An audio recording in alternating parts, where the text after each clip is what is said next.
gummy bear.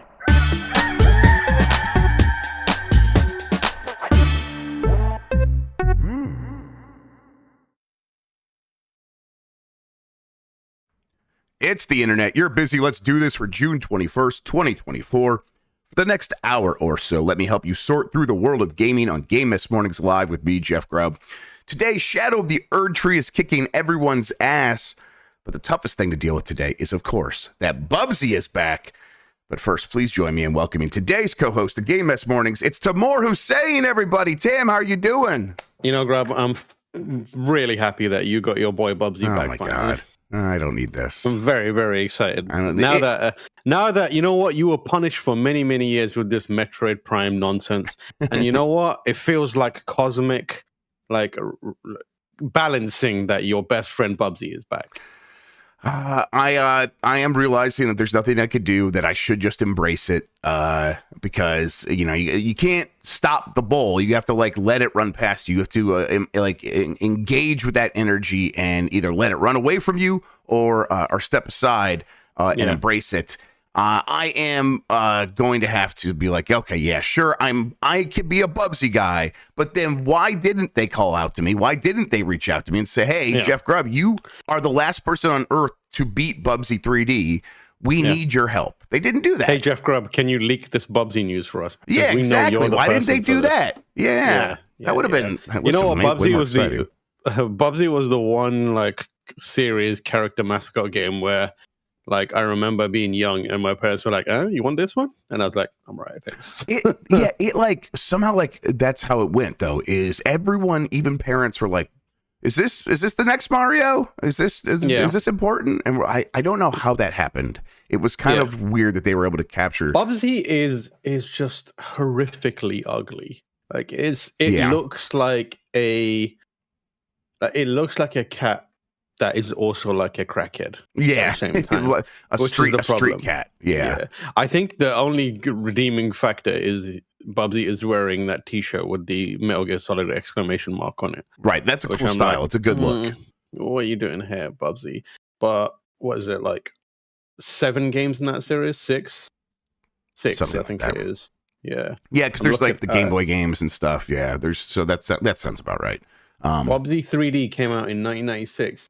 And yes, it did. Then that 4 was trapped in the Phantom Zone until 2017.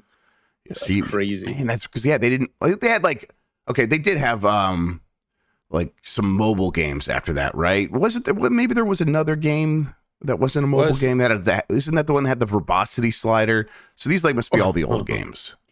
So it was Bubsy in Claws Encounters of the Third Kind. Right, Jesus, that's terrible. 1993, Bubsy 2, Bubsy in Fractured Fairy Tales. Of course. And then Bubsy 3D, that was 1996. And then it is 2017, Bubsy, The Woolies Strike Back, where they just gave up on trying to make puns. Yeah. And they were like, we got none. Yeah, we're out. We're plumb out. That's why we haven't made a game so long.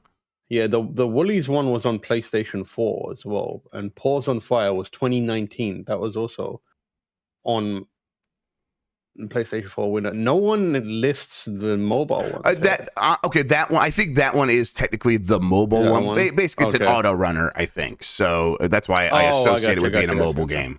Yeah. Whatever. What is UFO Interactive even doing these days, other than Bubsy? I don't know. They just released a series of games called Freddy Fish.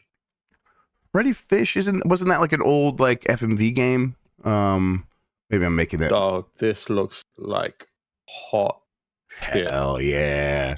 What is this? No child is enjoying this. This looks like Flounder if he was a sex offender. Freddy Fish these days, it's completely useless because the kids are all about that Funko Fusion. They just love that Funko Fusion game. That's all they need. That's all they want. Tam, I know you've been talking about it. Don't try to Bubsy me with this. I got to do something. I got to defend myself. Retaliate. Yeah, equal measure. We'll talk about Bubsy more here in a second. But we will end the news here where it's Elden Ring's tough for a lot of people. Tam, I'm worried now, so I just want to ask you now. You've played a lot of Elden Ring. I think I was looking at my Steam thing when I was getting ready to play it, and I haven't started yet. I'll do it today. and it looked like you had played about 60 hours according to Steam, which who knows how that tracks that. I'm not like super high level. I'm high. I beat the game. I was high enough level to do that pretty comfortably, but I haven't continued to play and be like, oh well, now I'm just gonna go do new game plus 9 or whatever. You don't need to do that. I'm good still, right? You shouldn't be. You don't.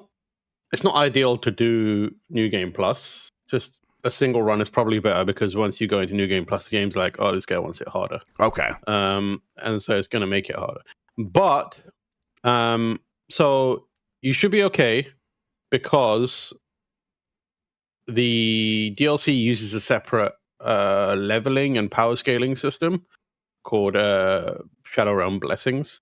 So as long as you go into the game ready to do some exploration, and discover those and get those fragments, you should be okay. Okay. And you will have, if your base stats are lower, you will have more of a, you'll be more fragile in the land of shadow. So enemies are gonna wipe you out very quickly regardless. It's just the lower your stats, the more likely that it is just gonna happen fast. However, because they're harder enemies, they give out more runes, and because they give out more runes, you'll be able to level up your base stats a bit quicker. That makes sense. Okay, and I'm down with that. I'm okay with that. It's just you'll be fine. Yeah, there is a pathway for me to succeed in this game still. Okay. Yes, 100%. It's very, very doable. Okay, that's a little bit of relief. I wasn't too worried. I figured they want people to play this game that they just made, so like including even schmucks like me. So I was like, I'm sure they have accounted for that. Boy, people seem to like it though. Yeah, are people seeing this hard? Like, are people already? Yes, yeah. That's there's a lot of stuff on the Reddit, and yes, and that's the last story here is Ethan Gotch, Kotaku kind of rounding up some we'll come back to that then. We will come back to it. Yes, all right. That'll be how we cap things off. So let's get into the show and explain what we do here. Most weekdays, I, Jeff Grubb, will help piece your gaming life back together.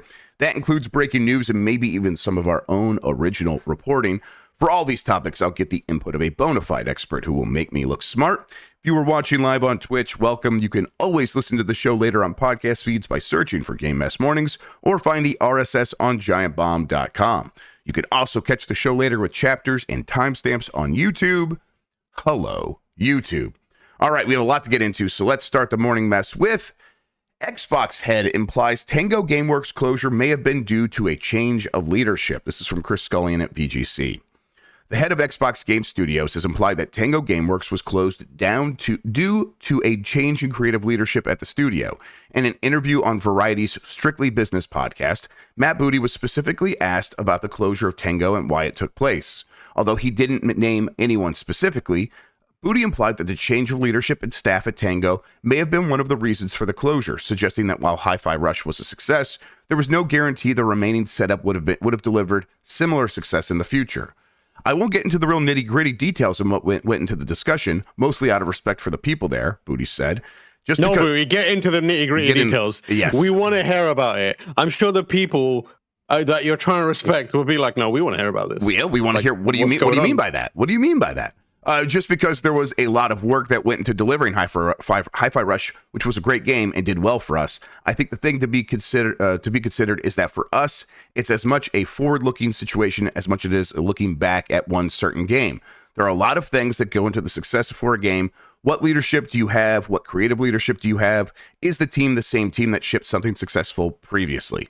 Basically saying, as far as I can read it, Shinji Mikami left, so we need to shut the studio down, which I have trouble buying, Tam, because Shinji Mikami has made his intentions clear for a long time, which is I started this studio to mentor a new group of people to make games, and that is literally what Hi-Fi Rush was, him stepping back and letting other people take the leadership on that and make a game to prove that the studio is viable even without him. And so here we are, and it gets closed down when I'm not going to believe the idea that Microsoft didn't know that. Like they were like unaware that Shinji Mikami was like building the studio to eventually maybe move on or put other people in charge. Of course they knew that. They were having conversations. They're in charge. They own that studio. They knew it was going down. So the fact that they didn't think things played out exactly that way, they're like, well, now we got to shut it down. I'm not buying that, Tam. I don't know about you. I mean, I wouldn't say I buy it, but playing devil's advocate, please. advocate to it.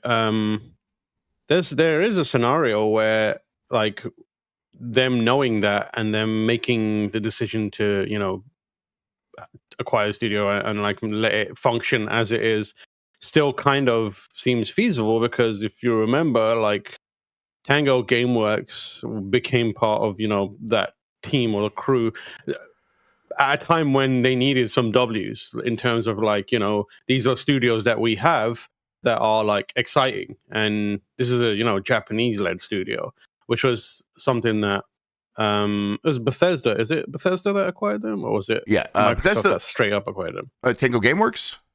Yeah, Bethesda. I think Bethesda like helped Shinji Mikami start the studio. Is how I remember it going down. Yeah, exactly.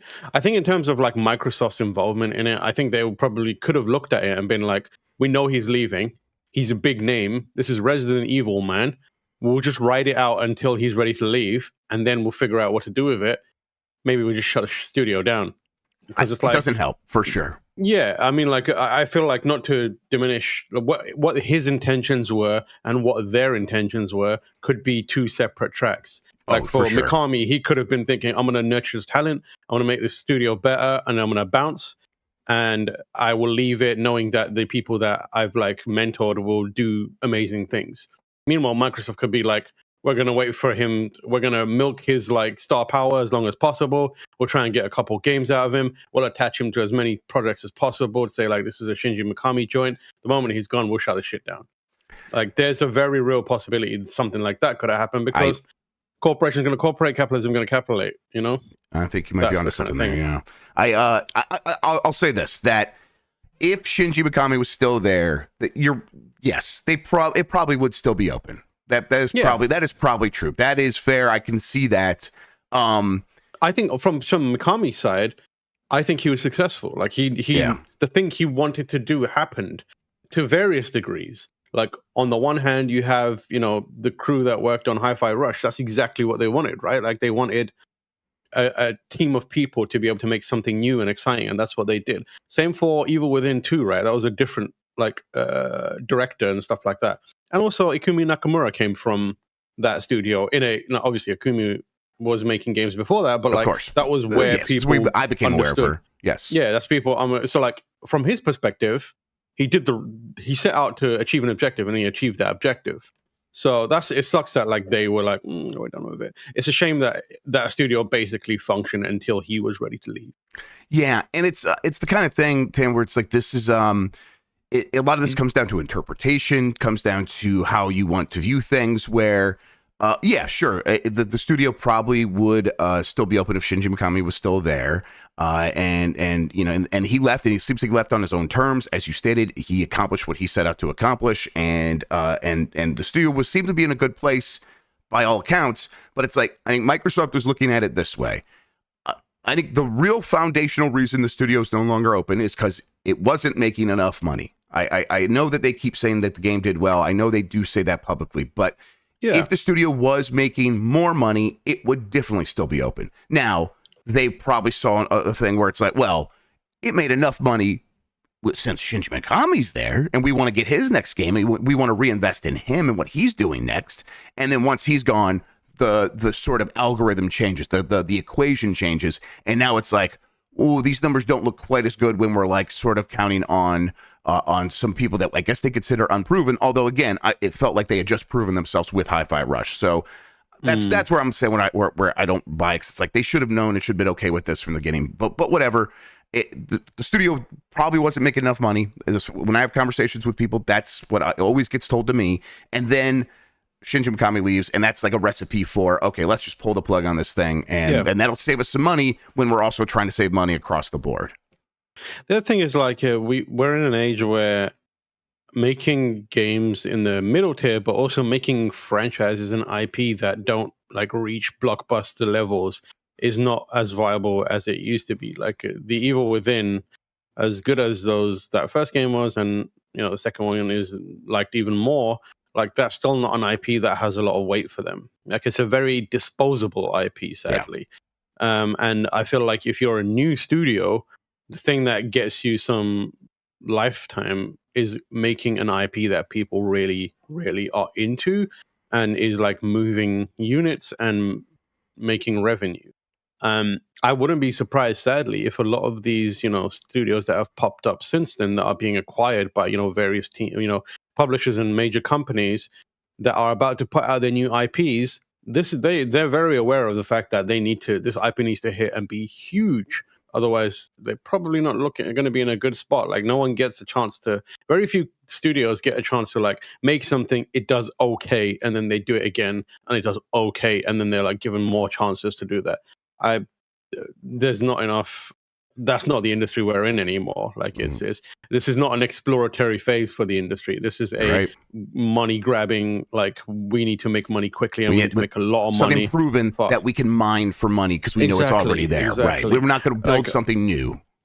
Yeah, like I remember the earlier days. I think like the Xbox 360 was probably the last generation where it felt like the industry was exploratory, as I like to call it. Like, they were just trying stuff and seeing what stuck, and it was like, this is cool.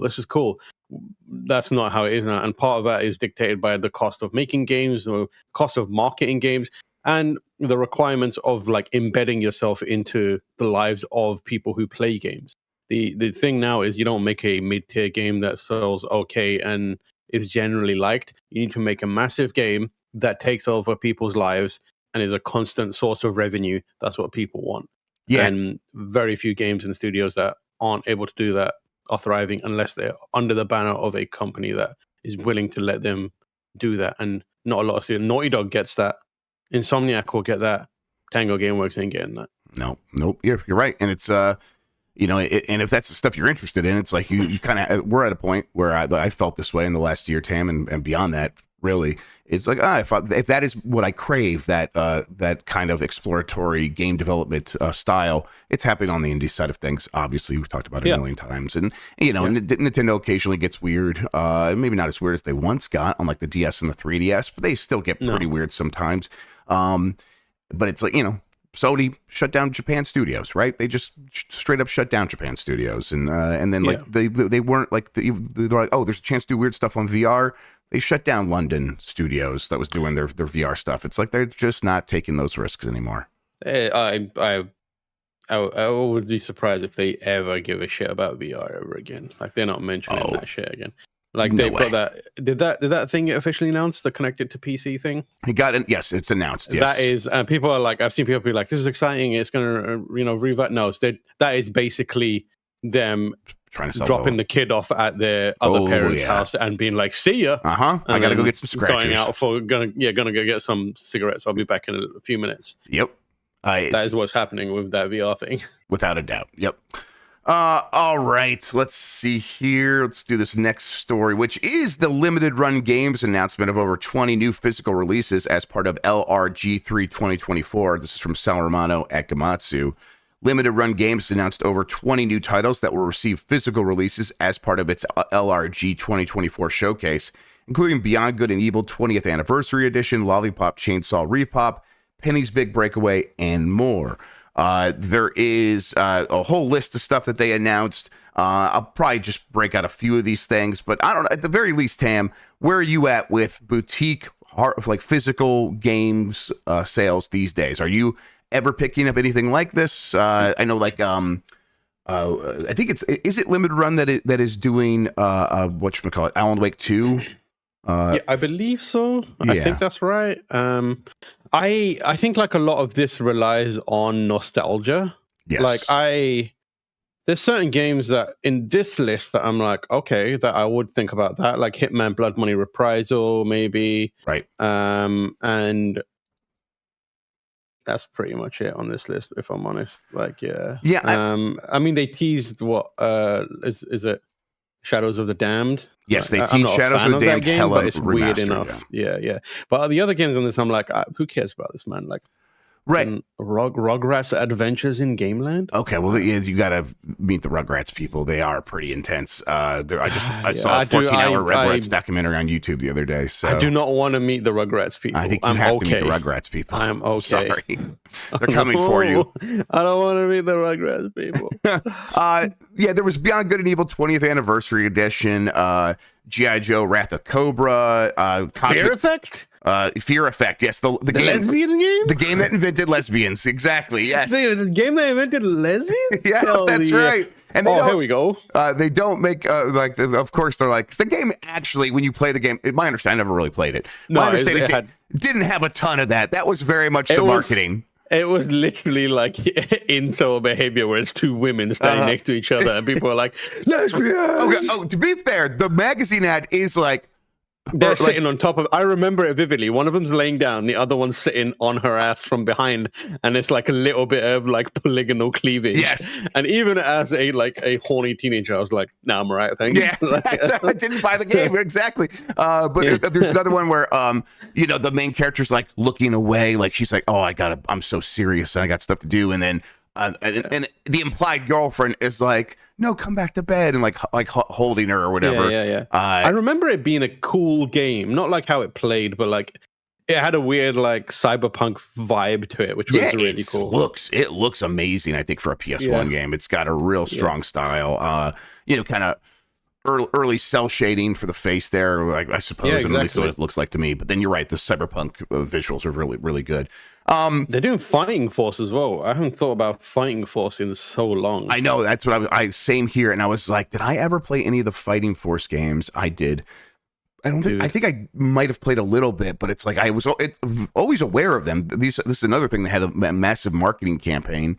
But yeah, they're putting Fighting Force 1 and 2 together in a package, and I think the thing I like most about limited run games, Tam, as someone who doesn't usually buy these physical games, although I have occasionally here and there, is it is a breadth of time periods that they're pulling from. And it's like, it could be anything. It could be Fighting Force. It could be Wolfenstein 2, the new Colossus for the Switch. It's like these games from like recent times and then going all the way back and pulling something out of nowhere.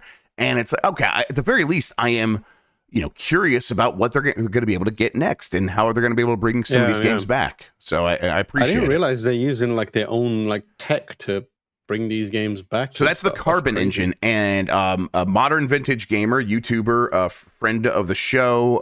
He is definitely he's like in charge of that. He built that technology, which is basically just this hub emulator sort of thing that is very good at accurate emulation.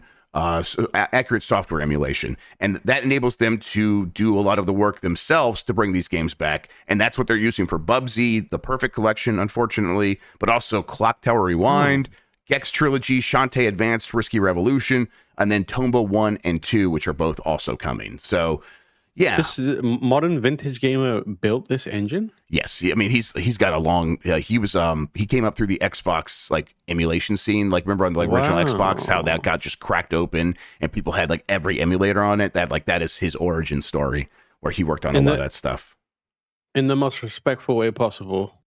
What a fucking nerd! What a fucking nerd! Right? I'm like looking at his YouTube channel. I'm like, that's like you get just nothing else going on in Australia, right? Yeah, I respect you so much. I love MG. This is incredible. I love MVG. Yes, except for bringing back fucking Bubsy. But other than that, yeah, there are. I just noticed, like, I'm properly looking at it now. Like, Clock Tower Rewind, fair play, that's a good one. Shantae, people like Shantae a lot. Oh yeah, Shantae Advanced, I'm not sure about that one, but yeah, that's cool. And then a couple of Tomba games in there. People like Tomba. Yeah, Jan likes Tomba Gex a is lot. also in there. Yeah. Oh yeah. I at the very least, like I said, like having this massive list of games here, and people can kind of see them like on the YouTube channel, or someone commented with the timestamps for everything. I love Ninja 5.0 for the Game Boy Advance. It's like it is such a grab bag, but it also is like, okay, this is a franchise I haven't thought about in forever, like Fighting Force, and this is something that, like, man, I wish more people would be able to play it, like Ninja 5.0. And Limited Run Games has a very good grasp on that stuff because they do work with people like MVG and Audie Sorley from Digital Foundry, who is like helping them with like he's like producing the Bubsy game. It seems like these are people that like know what the games should look like, and then also might have the relationships with some of these studios and property holders to be able to make these things a reality. And the fact that they're doing the hard work, I think it's just very, very cool. Is Limited Run Games one of those companies that got bought by Atari recently? I know Night Dive did. but I can't remember if I always I'm always trying to place that. But either way, it's like they are part of that. They were embraced. Okay, they were embraced. Yeah, that's right. Here's the weird thing. God, it would have been much better if Atari bought them. I never thought I'd say that, but here we are. I do have, like, because I think Atari's got a pretty good stance on, like, this is what they want to be doing, is working with these classic things. And Limited Run Games does work with Night Dive a lot, which is owned by Atari. But either way, it's like, I'm glad that Embracer has not prohibited them from going on and doing this work, which I don't think Embracer knows they exist. Maybe they don't know. If I'm honest. Yeah, honestly. I don't think anyone knows. Like, Embracer is just like shoving everything in his pockets. So I expect that a bunch of these things that they acquire just slip under the radar. Yep. Fine. Yeah.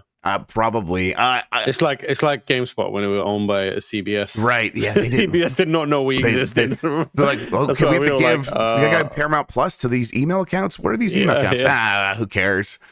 So either way, really cool. So I asked you, like, do you ever buy these? Like I said, I occasionally will buy some of these physical ones, but very rarely is actually the real answer. But I do see some of these things. It's like, it would be cool to have Ninja 5.0. Really, though, the physical side of it is one thing. They do also do the work to just, like, bring these games back in the first place. And that I do appreciate every time. So very cool. Yeah. I feel like it is good I'm glad that they work with modern games as well, because there's companies out there who are like, hey, we can't really publish this physically, and they come along and they're like, hey, we've seen the demand, we'll take care of it, which is, I think, a really, really super useful service, or whatever it may be. I'm less interested in the classic stuff unless it's a game I really care about. But there's nothing that I can see here that I'm like, I have to have this immediately. Sure. Yes, exactly. For me, it's a lot of, I'm really glad this is happening. And do I need to, and I think I'm hopeful that it's like, this is going to do fine without me having to be like, well, now I'll get into physical gaming because that's what this needs to survive. It feels like Limited Run Games has, like, definitely made this all make sense, which is, I think, going to be good news for a lot of people who are really afraid that physical games are going to go away. And listen, bad news, physical games are going to be greatly deprecated going forward from a lot of these companies. I think we've seen the writing on the wall, and it's beyond writing on the wall in some cases, as we see with Alan Wake 2, and even, like, a lot of first-party Xbox games that, like, haven't gotten physical releases, like Hellblade 2, right? Doesn't have a physical release. No. Right. So it's like, if you want physical games to continue, support Limited Run Games and things like that. There are a lot of other companies that do similar work, and I think at the very least, these companies will find a way to ensure that you can keep buying these games later, kind of like what happened with Baldur's Gate 3. I think that is going to be the model, and what's happening with Alan Wake 2, where it's like, it's digital only at the start. It becomes successful enough, we're going to put out a physical deluxe edition that you're going to have to pay a premium for. But no, it's actually going to be the game on the disc, and it's actually the one that's been updated a bunch, so it's kind of the right one to have. It's it is a good long-term solution for physical games in a world that is sort of rejecting physical games at a market level. So yeah, good. You're glad it's happening. I'm glad it's happening. That's right. Speaking of glad it's happening, Bubsy is back in the Purrfect collection on PS5. Tell us more about that, Jeff Grubb. Bubsy's back in the Purrfect collection of PS5 from Sammy Baker at Push Square. Forgotten platforming furry Bubsy is on the cusp of making another comeback in the Purrfect collection on PS5 and more.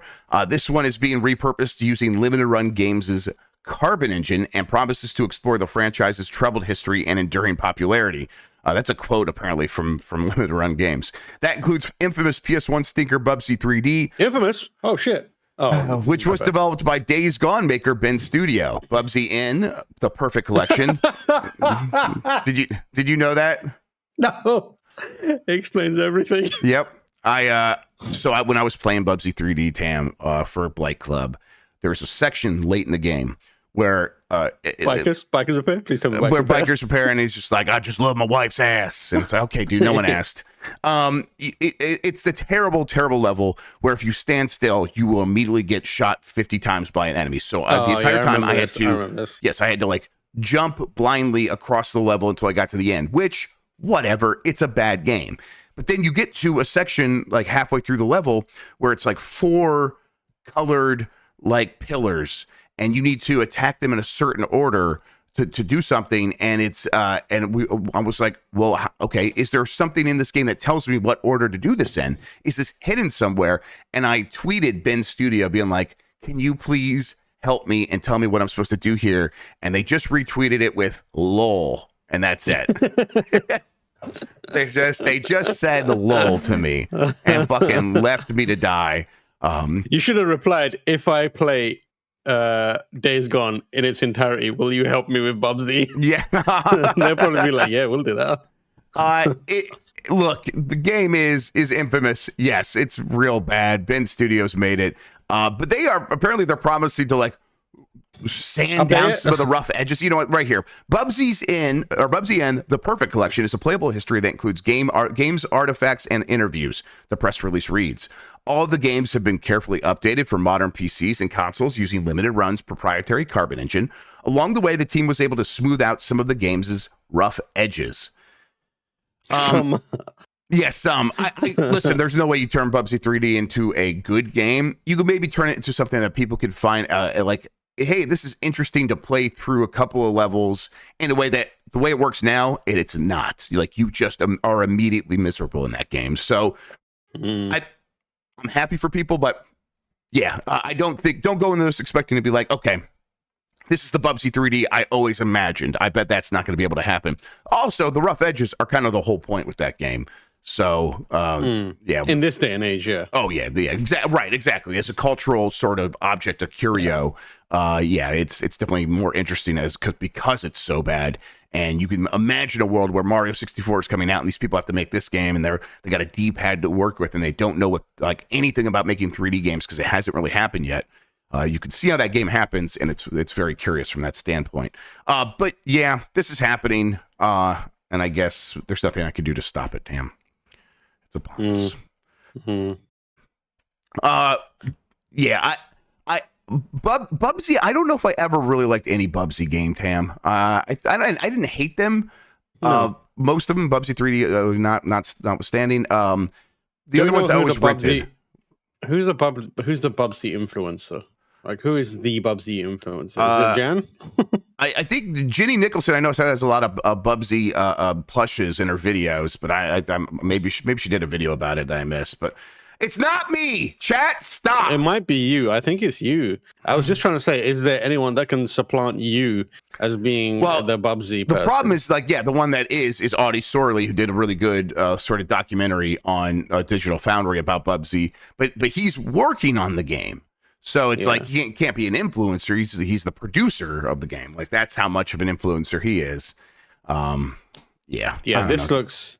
Can someone Photoshop together a YouTube thumbnail? You know how YouTube thumbnails are of Jeff Grubb and Bubsy, because I'm seeing a load of Bubsy YouTube videos, and they don't have the modern YouTube thumbnail sensibility. And I just want to see one of those. Just want to see Jeff Grubb in front of Bubsy, and it's like.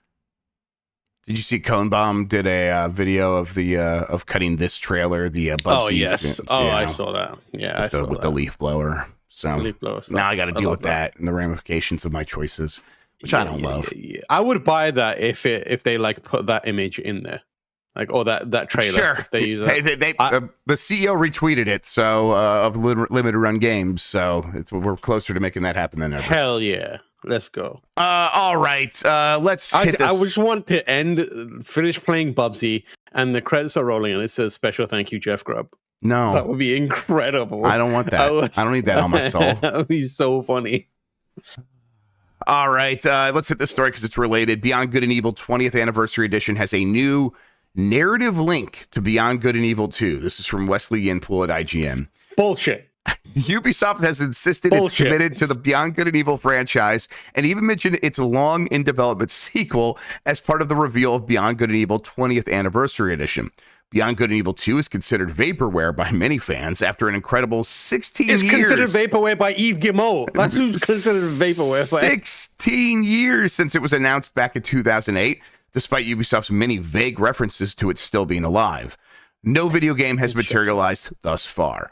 But this week's announcement of Beyond Good and Evil 20th Anniversary Edition has sparked renewed hope. No, it hasn't. That Beyond Good and Evil 2 is real and may even be re-revealed sooner rather than later. This remaster includes a brand new mission, which players can discover more about protagonist Jade's past and collect exclusive cosmetic rewards. Crucially, Ubisoft included a note to press that this new mission, quote, also reveals more about the narrative link to Beyond Good and Evil 2, showing Ubisoft's enduring commitment to the franchise. No. What? No. You know what Ubisoft is like with this Beyond Good and Evil stuff? You know that absolute bum of a friend that you have who like borrows money for you, and each time you're like, you see him, they're like, I'll have it next time. I'll have the $150 for you next time. You don't even ask. They just volunteer that information. Because deep down, you know that money was spent on heroin months ago, and you're never seeing it again. Yes. But every time you see them, they're like, oh, I know what you're thinking. I know what you're thinking. I have the money. It's just not. I'll promise you, the next time I see you, I will give you the money. I promise you. And then when you see him, they're just like, I didn't know I was going to see you today, man. I'm so sorry. Next time I see you, I'll have the money for you. That is what Ubisoft is like with this franchise. They're like, I promise you it exists. No, it's gone. It's like, you know what? I don't want it. I don't want it either. I don't want the game that they showed us. I don't want it. I don't want it. The one 16 years ago, the trailer after that. I don't want that. No. Unless you've got a brand new, different type of game. Yes. I don't want it, because the thing that you showed off was ass. I went to a preview event for it. It was E3. They took me into a room, and then they showed me pictures of Beyond Good and Evil 2 concept art. And then they asked me to interview a very well-known developer about it. And I said, what is this?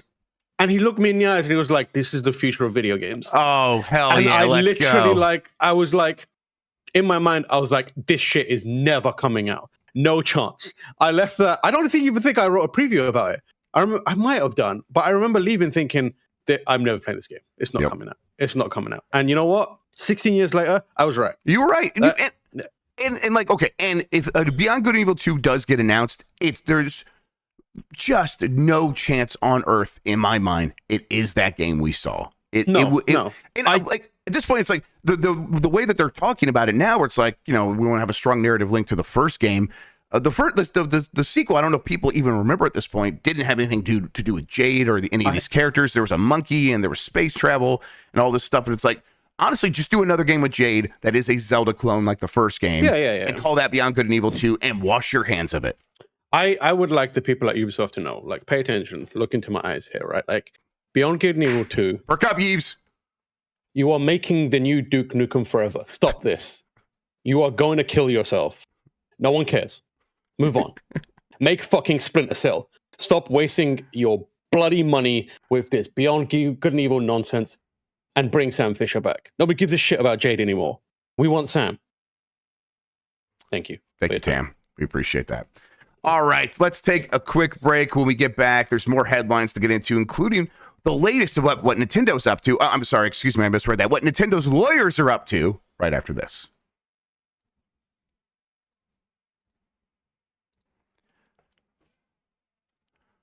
All right, we are back in action, and let's see here. We got a Nintendo story. Nintendo takes down fan-made Rhythm Heaven remix tool. This is from Chris Scully at VGC. That is the correct response. Nintendo has taken down a fan-made Rhythm Heaven remixed tool. Heaven Studio is a piece of fan-created software. You know what Nintendo is like? You know that friend that borrows money and then everything's now Heaven Studio is a piece of fan-created software that lets players make their own remixes based on Nintendo's Rhythm Heaven series of rhythm action games.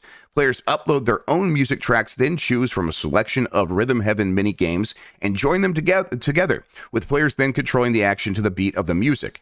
However, because the mini games make use of sprites and sound effects that actually feature the Rhythm Heaven or featured in the Rhythm Heaven games, Nintendo has filed a DMCA claim, which has led to it being taken down. Damn, they got Devil May Cry action? Fuck. Oh no. To see it. This feels at this point, Tam, because we've had like about 4, 5, 6 months of stories of Nintendo's lawyers going after anything and everything, including things that have been on the internet for a very long time, like Vim, which was a ROM repository.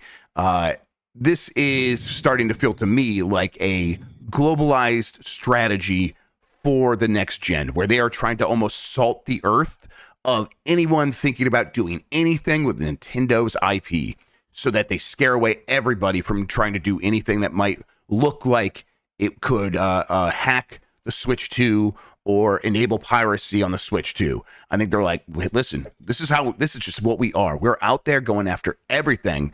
So do you really want to try to fuck with us on our security for the Switch 2? I wouldn't if I were you. That's what this is starting to feel like to me. Does that read the same to you? Yeah, I feel like the funniest part of Nintendo consoles is the way people hack them, because it's like the most mad shit. Where it's like, hey, if you buy Bubsy 3D on the Nintendo Switch and then put it in, hit the power button, but immediately take out Bubsy 3D and put in Bubsy Revenge of the Furries or whatever, then basically it unlocks the entire firmware and you can run a fucking Sega Saturn games on it. And people are like, what? Yeah. How did you do this? What are you talking about? Or you try to connect online and like the certificate has like a link to something. If you click that link, then that opens a secret web browser, and then you go to this website on that web browser. And it's like, wait, what? Okay. If you go to this level on a Super Mario 3D World and then take the cartridge out, put in the cartridge for Bubsy, the original, you will have access to America's nuclear launch codes. It's like, wow, how are you achieving this? What is going on? Like, have you got the back door into like insane shit like this? And I think they're probably like looking at this and being like, we can't let anyone do anything because fucking they somehow come up with creating portals into our technology that we have no chance of predicting. They're using 8 different games, doing backflips and doing like voodoo shit, and suddenly they own all of our proprietary technology. And it's the kind of thing where it's like, this stuff in the long run, I think is somewhat to the benefit of Nintendo, because like the 3DS and Wii U just got, the online stuff shut down, and you could still play your 3DS online because fans have done the work. So it's like, just use this DNS server instead, and that will connect you to our own fake version of Nintendo Online that will enables your 3DS to work just as it always did, and you can play with, other people that are using the same thing. It's like, oh wow, that's really cool, and it makes me feel better about using Nintendo products long term, because I know that when Nintendo loses interest because they're not making money on something anymore and they put something behind them, that the fan fervor behind these things will be so strong that these people will be willing to figure out these problems. And a lot of that is, of course, driven by piracy, but then a lot of it's also just driven by people wanting to be able to continue to play their games. And I'm one of them. And it makes me feel better about this stuff again, long term. You know what Nintendo's like? Nintendo is like that parent where they neglect their child for years and years and years, and then somehow, just through sheer will and sheer like resourcefulness, that child becomes a success and makes something of themselves. And then Nintendo rolls up and is like, give me some of your money. I'm the one who gave birth to you. You owe me. And that's what Nintendo is like. It's like that fucking, get out of here. It's like, if I just trying to live, I succeeded despite you. Yeah, that's what I think. That's how I feel Nintendo is. And when it comes to this specific thing, and it's this like, specific, we don't want you. Yeah, and you're right, because it's like this thing is awesome. Rhythm Heaven remix tool. This the Heaven Studio. I love Rhythm Heaven. I love the idea of being able to just make my own levels with whatever music I have. That's awesome. And really, there is, of course, using Nintendo's IP. Yeah, that is a copyright infringement. It is not a threat to Nintendo. It's just not. You know what the funniest part of this will be? About 6 months from now, there will be a new video game, either Rhythm Heaven or some sort of Nintendo property, where you can stitch together mini games in a rhythm fashion. And it'll be shittier than this in every way. And then people will be like, oh, that's why this happened. Yeah, and honestly, there's a chance like maybe that doesn't happen, and they're just doing this because the lawyers are listless and they're hired and they're paid a lot of money, so they feel like they should be doing something.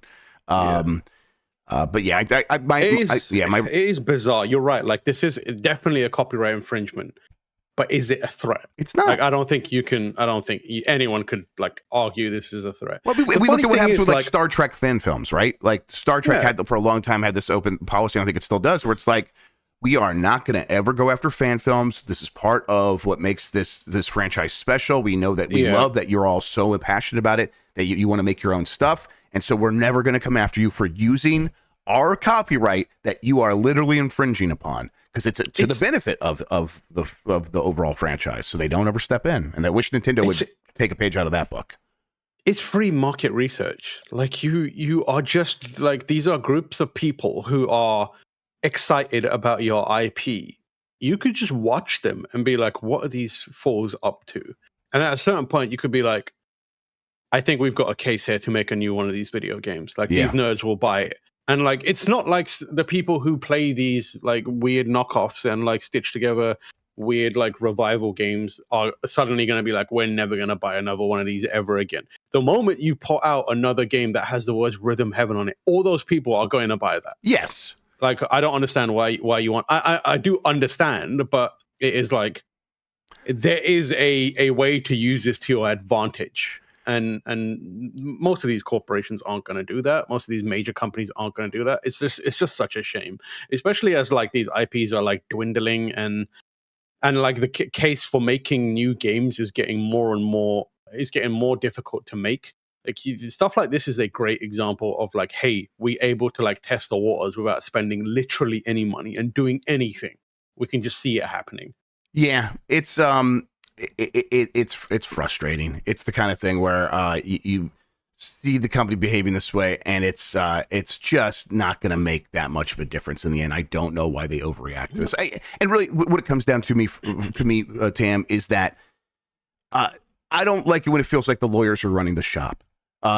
Lawyers need to, like, they have a very specific idea of how they need to do their job, because they do have to do their job in a certain way, and they're obligated to tell the companies that they work for, that their clients and their clients, like, here's what's happening, here's what the law says, and here's what you should do to put yourself in the best legal standing. Which, when it comes to trademark, like, there's definitely precedent for, like, no, you need to be aggressive on protecting that stuff. So you need to get out there and do this.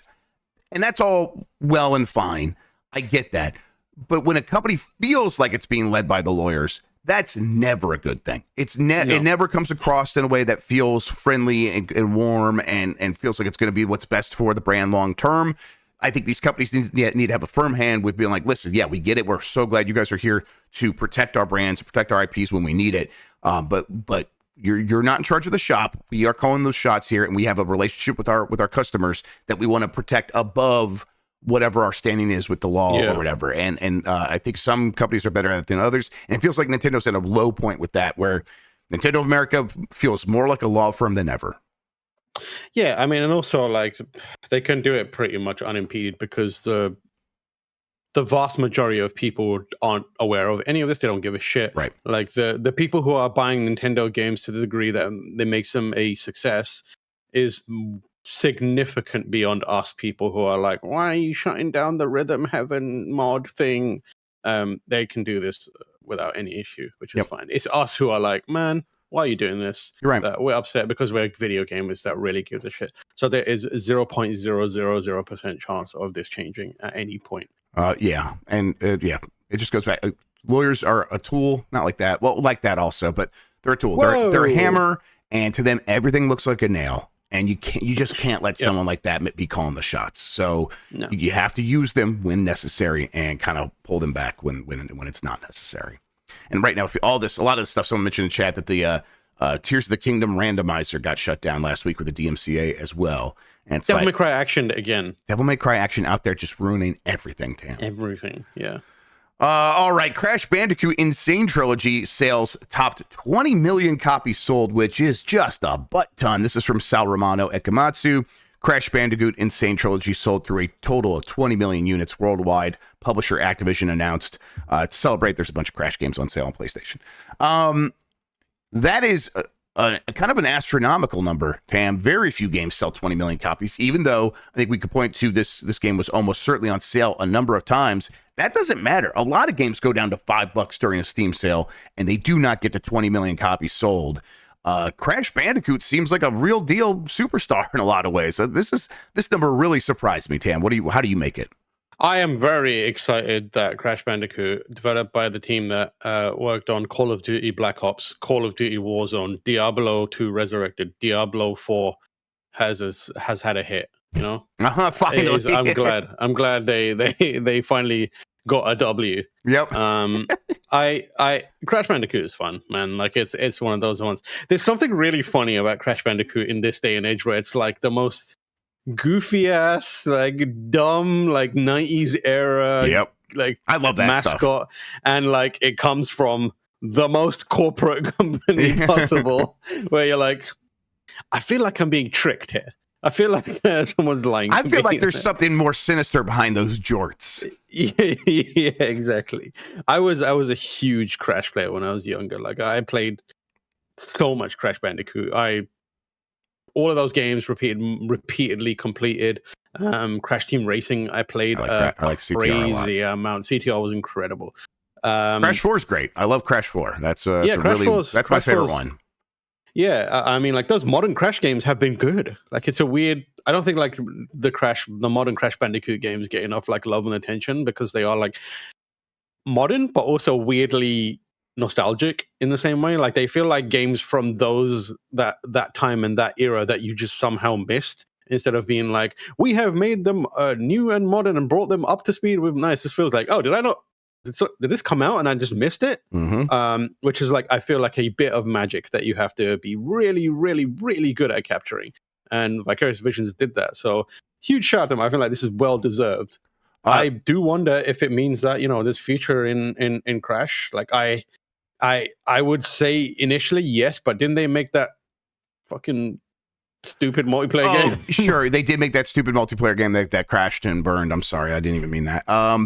But at Crash 4, you know, that was the thing that happened before that. Crash Bandicoot or Crash 4, a Crash in Time or something like that. That's not the right name. But either way, it sold 5 million copies, which is also very good. Like that is about the level you need to get to be like you are an unmitigated success, or you know, there's no caveats in that. You are just a success at 5 million copies sold.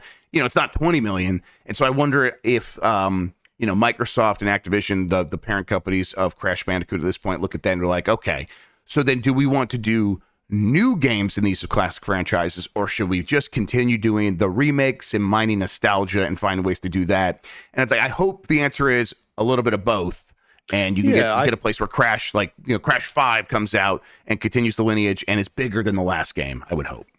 I would suspect they're like, all right, let's test the waters with a Spyro. Like bring out. I think Spyro. That's they didn't do a new Spyro. Not a new Spyro. They did remake. The Spyro collection, which also did I think like collection. 10 million copies according to some. I feel like a kind of a Spyro game, a new one would be a good way to like take the next step from there. It doesn't have to be a massive one. It can just be like, you know, a little. We made a 10-hour game, new Spyro game, or less than that even. And if it works, sweet, invest a bit more in it. That's right. I think the real pie in the sky like thing is like Spyro Crash crossover game. That's not a bad idea. That would be pretty cool. They should get to that point, because that's where Microsoft's at with owning all these things. Yeah, imagine Spyro being ridden by Crash. In every way you are currently imagining. It's just like my slash fiction, finally. All right, let's hit this last story. Veteran Elden Ring players can't believe how much the DLC is kicking their asses. This is from Ethan Gotch at Kotaku. It's Elden Ring Day again. Shadow of the Erdtree, its long-awaited and massive expansion, is finally live. And surprise, it's really, really hard. Even veteran players are getting their asses kicked, whether it's new bosses or random scrubs out in the field. Everything seems to be hitting harder, and Elden Ring sickos appear to be having the time of their lives. The DLC takes place in a new region called the Land of Shadows, which can only be accessed after completing some of the base game's toughest bosses.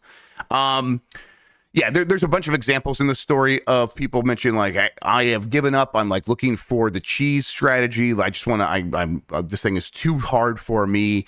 And Tam, you've played a lot of this. We talked a little bit about it, but it's like, is it what you wanted from an expansion in terms of the content and in terms of the difficulty compared to base Elden Ring?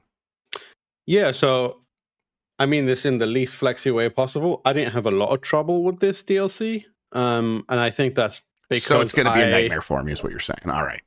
perhaps, but I think that's because it was like I play Elden Ring a lot Right. still. Like since it came out, I carried on playing it. Same with like Sekiro. I still play Sekiro. I still play Bloodborne like actively. So I think like my muscle memory is there, and like my reaction times are still kind of sharp. So I feel like a lot of that is like warming back up into like knowing the kind of like ins and outs of how to play those games. That should be what most like normal players experience. For veterans, if they're struggling with this, it is a sign that, you know, stuff is tricky. I feel like the thing that they're struggling with is like trying to play the DLC as if it was the base game. I think people are coming into this with a lot of confidence, forgetting, and I put that in my review. I was like, this is a reminder that, you know, these games have a very specific kind of loop, and the start of that loop is getting your ass kicked. Yep. And I think people come in and they're like, "Oh, I've played the original. I've beaten Millennia. I'm good. I'll be fine." No, this is a new game. Like, yeah, a random like Black Knight jail dude just like absolutely wipes the floor with you. And I know that, and I know that people who they're talking about, I think it's the Black Knight jail boss, I think it is, and it's like his mini boss, sub boss. Not even, it's like one of those random like encounters that's on in a mausoleum as soon as you basically enter. And that one is it's teaching you a lesson. Like it's like, hey, there's this new type of weapon that's going to absolutely clap your ass if you're not careful.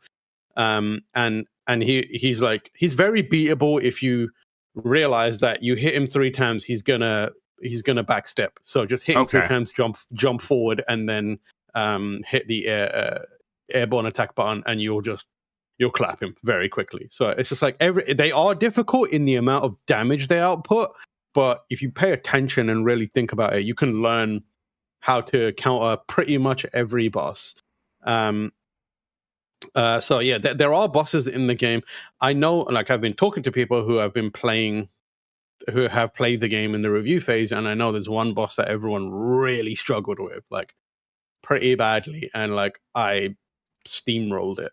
And it was just like, you can get very lucky as well. Like I definitely, like, there's an element of like knowing what to do and skill and that kind of stuff, but there is also an element of like, whew, I got lucky with that one, right? You know, this popped off, and that's the one thing I feel like that people don't talk about enough from software games. There's a very, very like small window, which is right at the end of a boss's health bar, which just has a completely like transformative effect on players, where they see the boss so close to winning, like to beating, and then their brains just go into my choke zone. Their brains just go into like, they abandon all strategy, and they're just like, I'm gonna run in there, hit this one time, I'm done.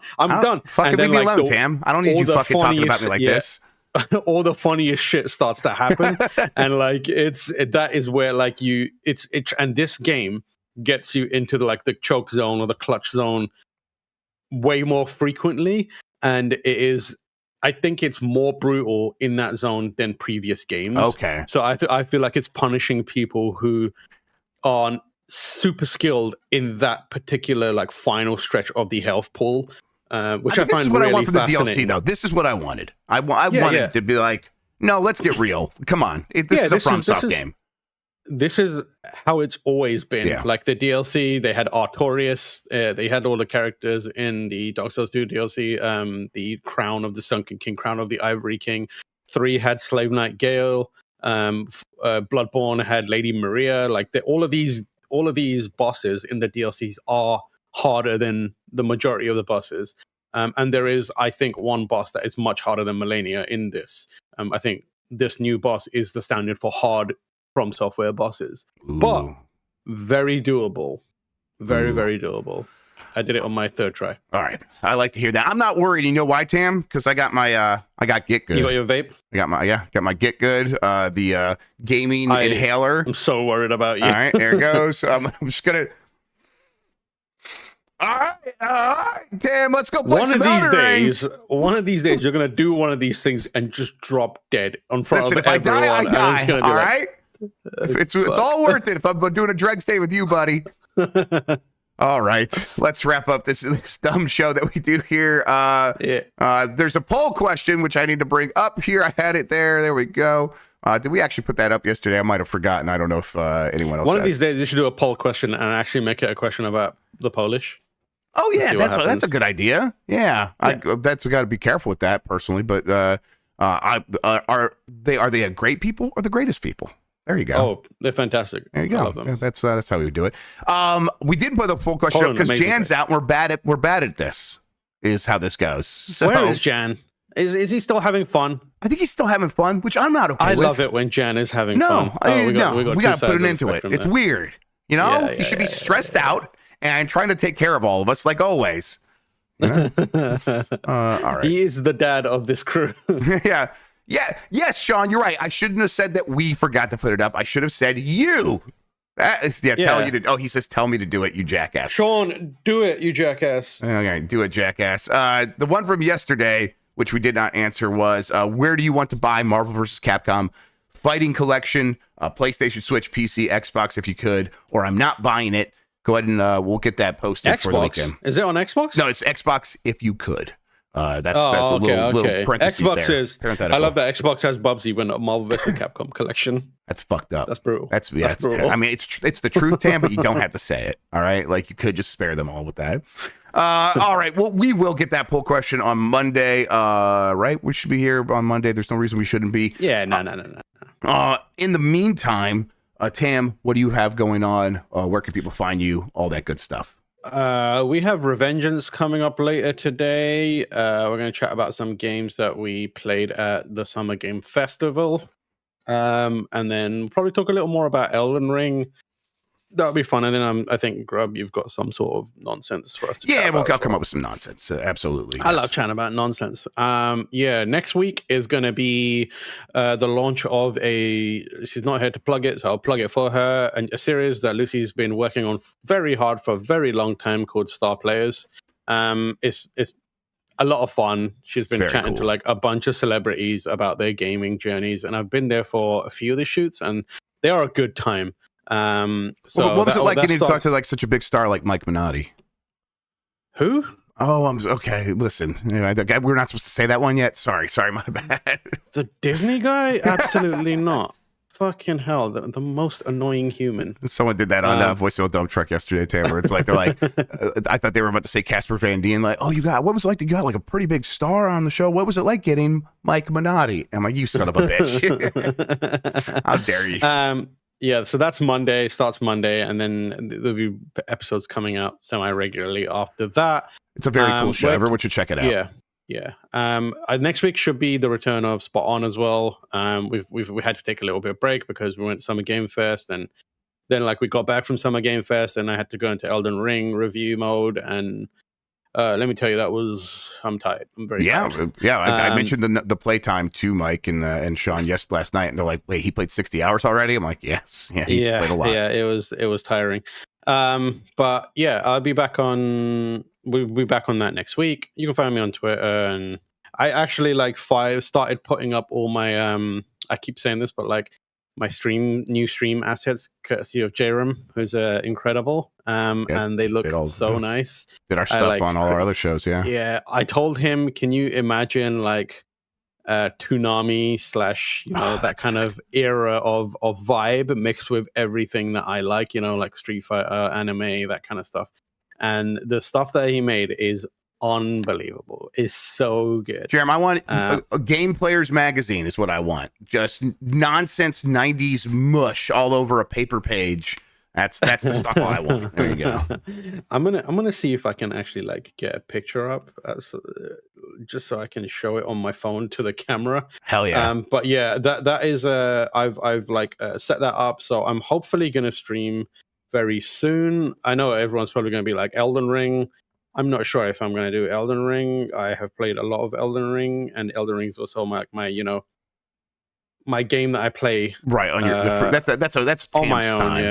Yeah. I don't have any images, but yeah, that'll be there as well. So you can go to twitch.tv/TamoorH to see that, and then I'm going to try and figure out this Metal Gear Solid thing. Yes, that would be fantastic. That would be great. Yeah. I am looking forward to that. I think everybody, he mentioned most things. UPF will be happy. I'll be starting it sometime in the next hour. I'll be starting up Shadow of the Erdtree fresh from the beginning. Watch me get wrecked. I am looking forward to it. I am very excited to get into this game. How is it on Steam Deck? It currently is not great. Okay. They came out and they were like, hey, we know some weird shit is going on with Steam Deck. We're working on it. I think it's genuinely like, it's not one of those negligent things. I think something weird happened with it, because I think they're very aware of the fact that Steam Deck was pretty big for Elden Ring. Yes. So I believe they said they're working on it. Did you try it on the Roger at all, the Ally? I played the original. I haven't played any of the DLC anyway, but my NZXT hot PC. Right. Because I wanted to look, and it looks so nice. There's some parts of that game that is just like, oh baby. Yeah, Sean's mentioning what I'm assuming is happening with Elden Ring. Yeah. Yes, that's how they did it with the original launch. It was like Steam pre-built the shaders into the Steam Deck's Proton layer, which made the game run kind of better, more smoothly in a lot of ways than anywhere else. And they'll probably get that done here and do an update. And I'm sure Valve is helping them because they did that with the first run around. All right, Tam, thank you so much for spending today talking with me about video games, man. I really appreciate it. I love doing this, and I will see you hopefully maybe next week. Hopefully we'll make that happen as best we can, everybody. Thank you all for watching and listening. You're the best audience in gaming. And apparently I died and was born in 1962, Sean. Thanks a lot. Hell yeah. Thanks a lot. I'm not that old. All right. I'm 41. All right. So I'm kind of old, but I'm not that old. Until next time, have a good one. Take care of yourself, and goodbye.